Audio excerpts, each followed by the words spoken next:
આવનાર નવ વર્ષ 2025થી સુરત પોલીસ કડકાઈ અપનાવશે। ટ્રાફિક સહિતના નિયમોનું કડક પાલન કરવું પડશે। જો ગંદકી કરશો તો શહેર પોલીસ પાલિકા જોડે સંકલન સાધી કાર્યવાહી કરશે।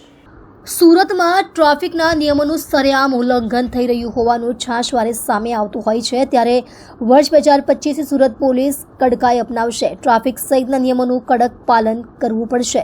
જે નહીં પાલન કરે તેમની સામે પોલીસ કાર્યવાહી માટે તૈયાર રહેવું પડશે। સાથે જ આ રસ્તા પર સ્પીડિંગ કરનાર લોકો સામે પોલીસ FIR થશે તેમ જણાવવામાં આવ્યું હતું। શહેર પોલીસ પાલિકા સાથે સંકલન સાધી કાર્યવાહી કરશે। સીસીટીવી કેમેરાની મદદથી ગંદકી કરનારાને પોલીસ શોધી કરશે FIR દાખલ। ઉપરાંત શહેર પોલીસ 45 દિવસ બાદ હેલ્મેટની કરશે ચુસ્ત અમલવારી। 45 દિવસ સુધી વાહન ચાલકોને હેલ્મેટ પહેરવા અપીલ કરશે। શાળા કોલેજો સહિતની સંસ્થાઓમાં હેલ્મેટ અંગે જાગૃતતા અભિયાન ચલાવશે। ત્યારબાદ હેલ્મેટ ન પહેરનારા વાહન ચાલકો સામે ચુસ્ત અમલવારી થકી કડક કાર્યવાહી કરશે। ટ્રાફિક સિગ્નલ તોડનાર લોકો સામે પોલીસ FIR થશે।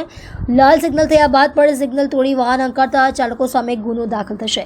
સુરત પોલીસ કમિશનરે માહિતી આપતા કહ્યું કે સુરત પોલીસનો વર્ષ 2025 રોડ મેપ તૈયાર થયો છે। રાજ્ય ગૃહમંત્રીની અધ્યક્ષતામાં મળેલી બેઠકમાં રોડ મેપ તૈયાર કરાયો છે।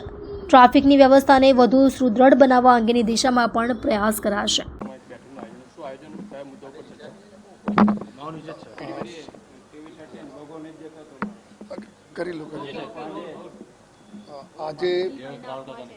આજે માનनीय गृह राज्यमंत्री साहबना अध्यक्षताમાં અને મેયર સાહેબના ડિપ્ટી મેયર સાહેબ અને કોર્પોરેશનના સમગ્ર સિનિયર અધિકારીઓ, પોલીસના સિનિયર અધિકારીઓ, કલેક્ટરશ્રી બધા લોકોના સાથે એક જો કમ્બાઇન્ડ મીટિંગ રાખવામાં આવી, જેમાં આપણા સુરત શહેરના નગરજનો માટે ખૂબ ટ્રાફિક વ્યવસ્થા ખૂબ સ્મૂથ થાય જોઈએ અને જો બી છેલ્લા 6 મહિનાથી જો ડ્રાઈવ ટ્રાફિકના સિગ્નલ્સના હોય, ટ્રાફિક સિગ્નલ્સના આપણા સર્કલ્સના હોય, રોડ ડિઝાઇનિંગમાં હોય, આમાં માર્કિંગ રોડ માર્કિંગનો એના બારેમાં જો પ્રોગ્રેસ થઈ અને આગળ શું અમે લોકો ઓર વધારે કામગીરી કરવાને છે અને સાથોસાથ જો માનનીય ગૃહમંત્રી સાહેબ પાસે જો લોકો તરફથી જો ફીડબેક મળે છે એના માટે જો અમલવારી કરવા માટે આજે બધા લોકો ચર્ચા કર્યા અને લગભગ આવનાર સમયમાં અમુક જગ્યાઓ જો બહુ મોટા મોટા સર્કલો છે એના એકદમ નાના કરવાના ટ્રાફિક ડિઝાઇનિંગને પ્રમાણે જો સાથોસાથ જો અમુક જો BRTSના સ્ટેશન છે જैसे अपना बात કરીએ ત્યાં ખરવર નગરવાળા સ્ટેન્ડ છે, આ પ્રકારના જ્યાં